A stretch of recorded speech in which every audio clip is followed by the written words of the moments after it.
G'day guys, hope you're having a great day today. Actually recording a second episode of Financial Fruits today, but this is a special episode, which is to highlight the time value of money.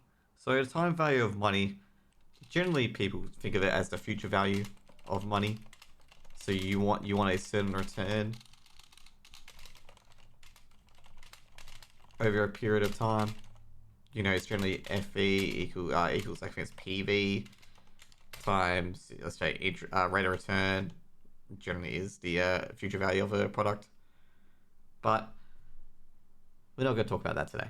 That's not what I'm saying about the time value of money. So time value of money is what I'm going to say right now. It could get confusing, but basically it is the cost of a product and the time using it. Is it worth it for yourself?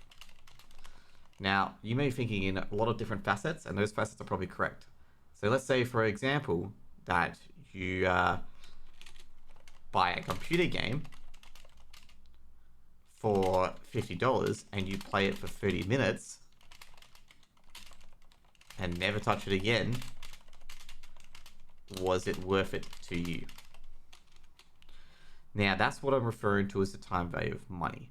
And I read an article which discussed this, where it says you should be teaching your kids this sort of thing as well, where, you know, with their toys, like a stuffed plushie, if they're going to play with it like for 5 minutes and then forget about it after buying it for like $10 or so, you need to really teach them that sort of cost, where how much is this thing going to entertain you for, or how much worth is it going to be?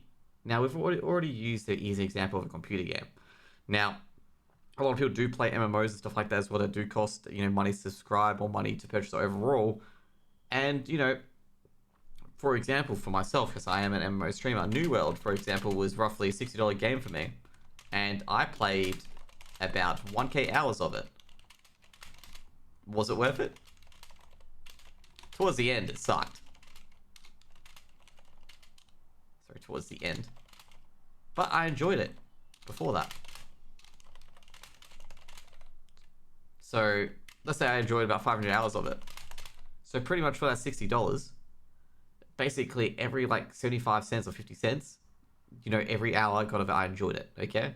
So it's only 50 cents per hour of the enjoyment I got for $60.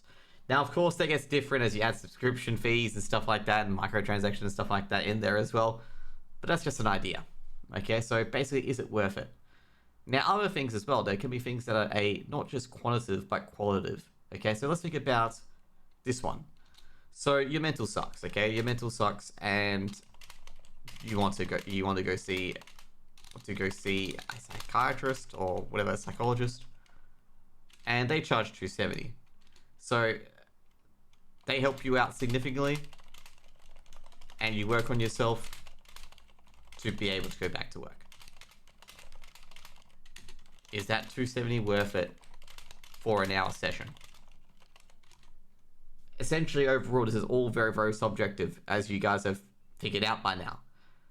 So these are the sort of things that you have to evaluate. Nor is it quantitatively good for you, is it qualitatively good for you? So a $50 massage, which makes you feel good for the rest of the day, and, you know, take on activities you normally wouldn't, is suddenly becoming more worth than that initial $50. It's allowed you to spring back more into different areas. And just think about it, you know? This is actually a very, very important lesson here as well. Think about the most important income generator and important investment in your life. And if you've really researched it from the last 3 examples I've given, on who's been directly involved in all of these 3 examples, you'll know who the most important income generator, important factor of life. And let's put a hint, it's you, okay? It's yourself. So if you look after yourself, you get more out of yourself. So you can see there, you know, $50, you got more of yourself there. $270 to help your mental and stuff like that as well. There's always, you know, these costs involved with doing things, or there's obviously a cost of not doing things as well.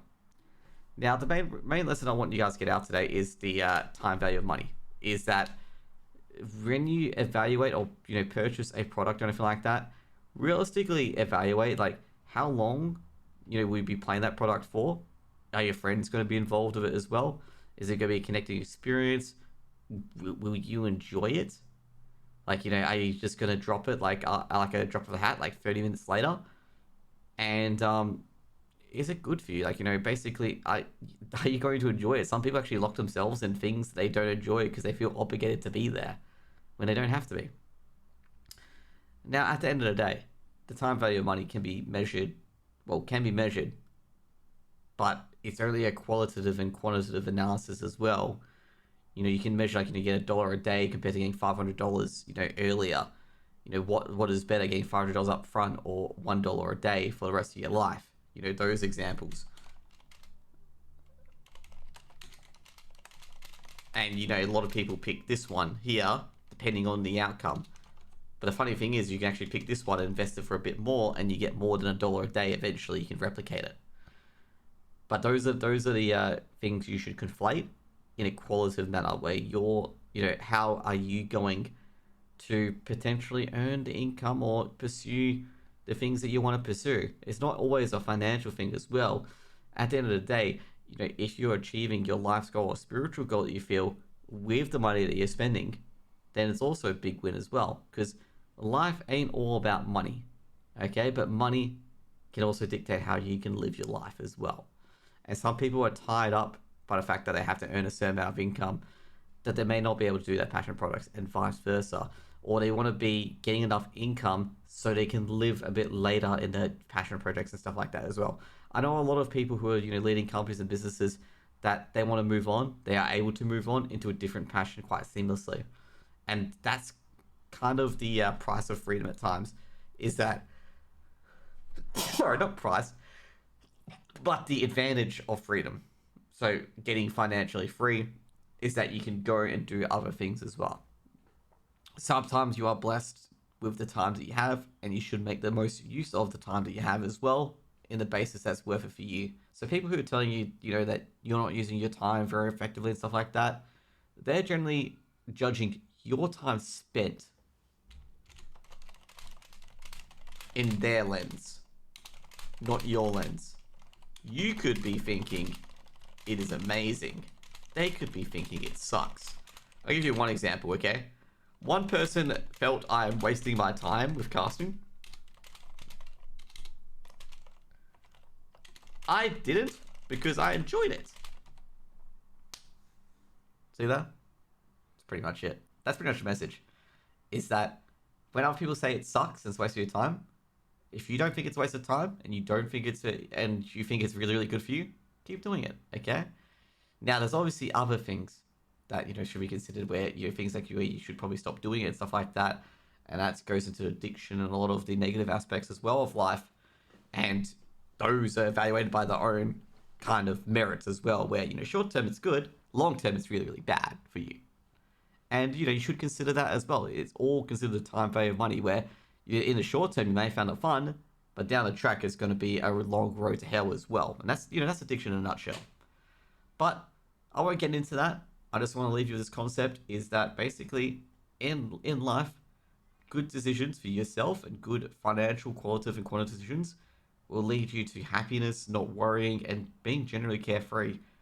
But being not free, imprisoned by other people's opinions, and not really following your own goals will just make you miserable.